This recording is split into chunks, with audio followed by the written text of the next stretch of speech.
2024 లేదా 25లో డిగ్రీ లేదా బీటెక్ చదివారా? సాఫ్ట్‌వేర్ జాబ్ కోసం ఎదురు చూస్తున్నారా? అయితే కోడ్ జ్ఞాన్ 100 డేస్ కోర్సులో చేరండి, జాబ్ సాధించండి.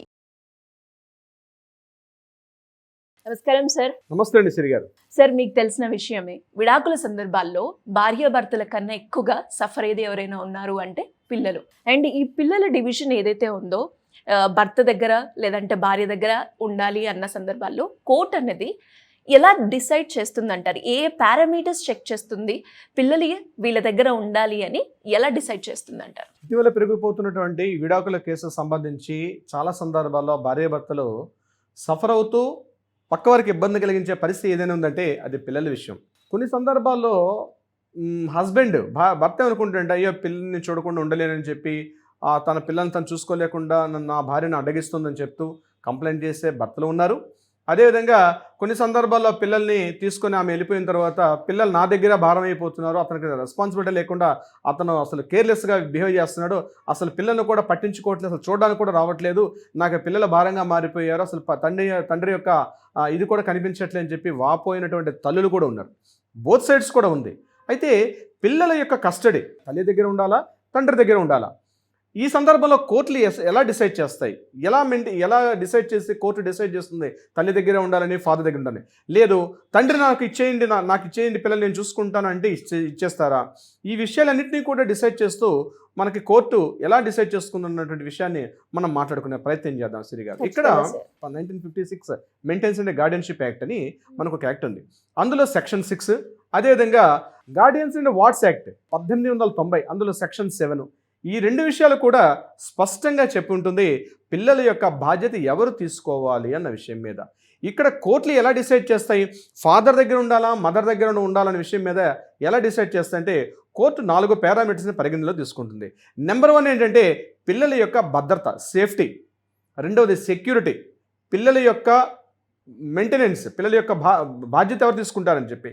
4వ పాయింట్ వారి యొక్క prosperity, safety, security, maintenance and prosperity. ఈ 4 విషయాల్ని కోర్టు పరిగణలో తీసుకుంటుంది. అంతేగాని కేవలం తల్లి దగ్గర ఉండాలి, కేవలం తండ్రి దగ్గర ఉండాలన్నటువంటి విషయం కాకుండా ఈ 4 పాయింట్స్ని మైండ్లో పెట్టుకొని కోర్టు డిసైడ్ చేస్తుంది మదర్ దగ్గర ఉండాలా లేదా ఫాదర్ దగ్గర ఉండాలన్న విషయాన్ని. ఇంకా ఇదే కాకుండా ఇంకా కాస్త మీకు డీటెయిల్గా చెప్తాను.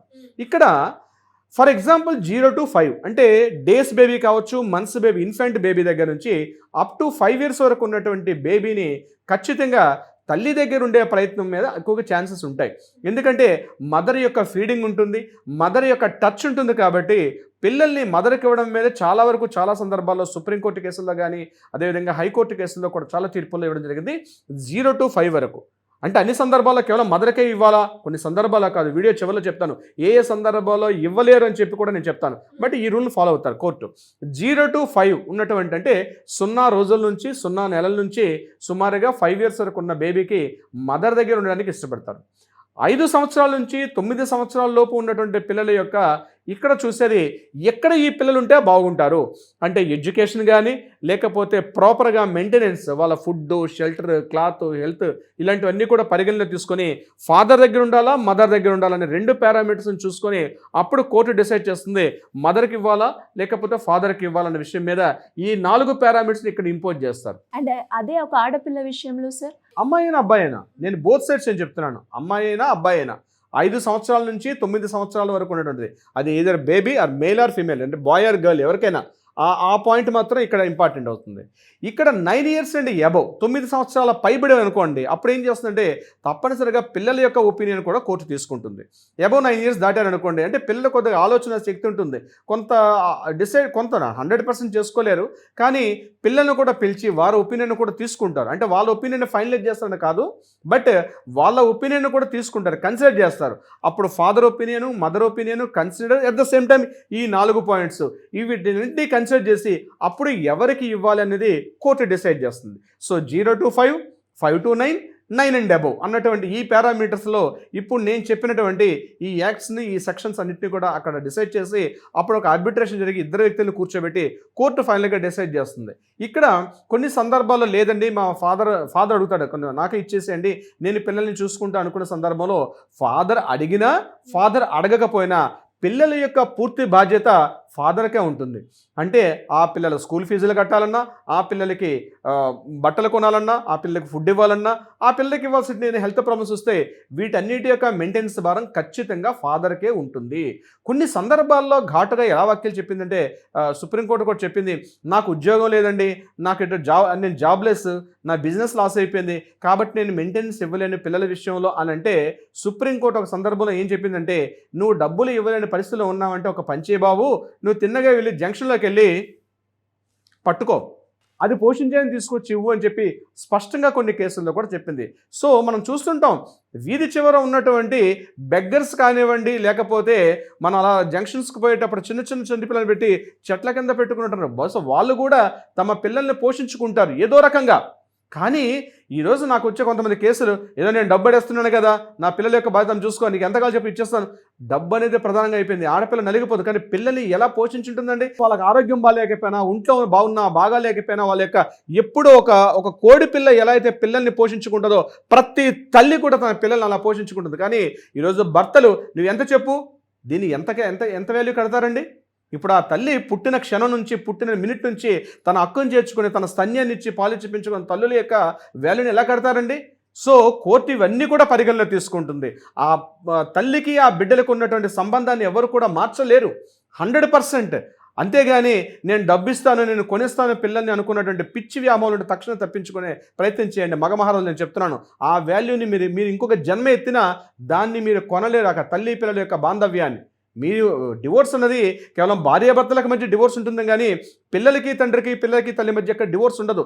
మీ లెజిటిమేట్ పిల్లలు, మీకు పుట్టిన పిల్లలు మీరు చేయాల్సిందే. అయితే తండ్రి నేను తల్లికి ఇవ్వను, నేనే పెంచుకు పోషిస్తా అంటే మరి ఆ వయసులో మిమ్మల్ని ప్రతి డే నుంచి పెంచినట్టు ఆ తల్లి బిడ్డల్ని దూరం చేసే హక్కు మీకు లేదు కదా. ఇవన్నీ కూడా కోర్టు పరిగణలో తీసుకుంటుంది.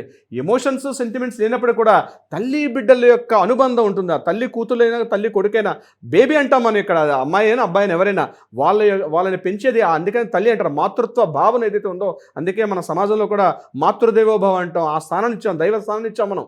ఇవన్నీ కూడా పరిగణలో తీసుకుంటారు కోర్టు. అంతేగాని సింపుల్గా నాకు ఇచ్చేయమని చెప్పంటే ఎందుకు ఇవ్వాలి, ఏ కండిషన్లు ఇవ్వాలి, ఇప్పుడు నేను చెప్తాను ఆ పాయింట్స్ కూడా. మదర్ యొక్క మానసిక స్థితి బాగాలేకపోయినా, మదర్ యొక్క ఫినాన్షియల్ స్టేటస్ బాగాలేకపోయినా, ఆవిడ ఇర్రెస్పాన్సిబుల్గా బిహేవ్ చేస్తున్నా, ఇటువంటి అబ్నార్మల్ సిచ్యువేషన్స్లో ఉంటే తప్ప మదర్ని దూరం చేయడం చాలా కష్టం పిల్లల్ని. ముఖ్యంగా నేను చెప్పినటువంటి 0-5, అదేవిధంగా 5-9, 9 and above ఈ సిచ్యువేషన్స్లో మదర్నే పిల్లలు దూరం చేయడం అనేది ఒక బలమైన కారణం మీరు కోర్టుకు చూపించాలి. ఆ పిల్లలు కొన్ని సందర్భాల్లో ఏం చేస్తారంటే, పుట్టిన పిల్లలు కాస్త అనారోగ్యంగానో లేకపోతే మానసిక వైకల్యంతో పుట్టినటువంటి పిల్లలు పుడితే ఈ భర్తలు అర్ధాంతరంగా తల్లిని పిల్లలు ఇద్దరిని కూడా రోడ్డున పడేసి వెళ్ళిపోయినటువంటి ఎంతోమంది కేసులు నేను చూస్తూ ఉంటాను. అగమ్య గోచరంగా ఉంటుంది ఆ తల్లి బిడ్డల పరిస్థితి. ఈ పిల్లల్ని సాకి వాళ్ళని తన ఉద్యోగాలు కూడా వదులుకొని ఆ పిల్లల్ని కూడా పెంచి పోషించిన కేసులు నేను చూస్తుంటాను. రీసెంట్గా నాకు యూఎస్ నుంచి ఒక ఫోన్ వచ్చింది. హ్యాపీగా నడుస్తున్న ఫ్యామిలీ, ట్విన్స్ పుట్టారు. ఆ ఇద్దరు ట్విన్స్ కూడా మానసిక వైకల్యంతో పుట్టారు. ఆటిజం లాంటి ఒక మానసికంగా ఉన్నటువంటి ఎదుగుదల లేనటువంటి పిల్లలు పుట్టారు. అతను ఎంతో ప్రేమించి పెళ్లి చేసుకున్నటువంటి వ్యక్తి ఎప్పుడైతే ఇలాంటి పిల్లలు పుట్టారో అర్ధాంతరంగా ఆ పిల్లల్ని అక్కడ యూఎస్ఎల్ విడిచిపెట్టేసి ఆయన అర్ధాంతరంగా ఇండియా వచ్చేసాడని. వాళ్ళ పరిస్థితి ఎవరు చెప్పుకోవాలండి? ఎవరిని అప్రోచ్ అవ్వాలి? భర్తే సర్వస్వం అని చెప్పి యూఎస్ఏకి వీసా వెళ్ళిన తర్వాత ఎవరిని చెప్పాలి, ఎవరితో మాట్లాడాలి, ఎక్కడికి వెళ్ళాలో తెలియక నా వీడియోలు చూసి ఆమె అక్కడి నుంచి ఫోన్ చేసింది, సార్ ఇలాంటి పరిస్థితులు ఉన్నాయని చెప్పి. సో ఈ వీడియోలు చేయడానికి కూడా కారణం అదే. మనం ఎంతోమంది సఫర్ అవుతున్నారు ఇలాంటి సమస్యలు. తక్షణమే న్యాయం అనేది ఎప్పుడు కూడా వాళ్ళ వైపు ఉంటుంది. మీరు భయపడాల్సిన అవసరం లేదు. ముఖ్యంగా పిల్లల యొక్క భవిష్యత్తుని కోర్టు డిసైడ్ చేస్తుంది, అది కూడా న్యాయబద్ధంగా డిసైడ్ చేస్తుంది. సిరి గారు సార్, ఇంకా ఈ విషయంలో ఎవరికైనా కూడా ఎలాంటి డౌట్స్ ఉన్నా కూడా లీగల్ పరంగా ముందుకు వెళ్ళాలి అంటే ఎలా మిమ్మల్ని అప్రోచ్ అయ్యే ఛాన్స్ ఉందంటే? మీరు ఇటువంటి సమస్యలు ఫేస్ చేస్తూ ఉన్నారంటే, మీకు తగు సూచనలు సలహాలు కావాలనుకుంటే కింద స్క్రోల్ నెంబర్ని కాంటాక్ట్ చేయండి. లీగల్ టీం మీకు అప్రోచ్ అయ్యి కావాల్సిన సలహా సూచనలు ఇచ్చే ప్రయత్నం కూడా చేస్తారు. సిరి గారు thank you sir, thank you so much. Thank you so much అండి.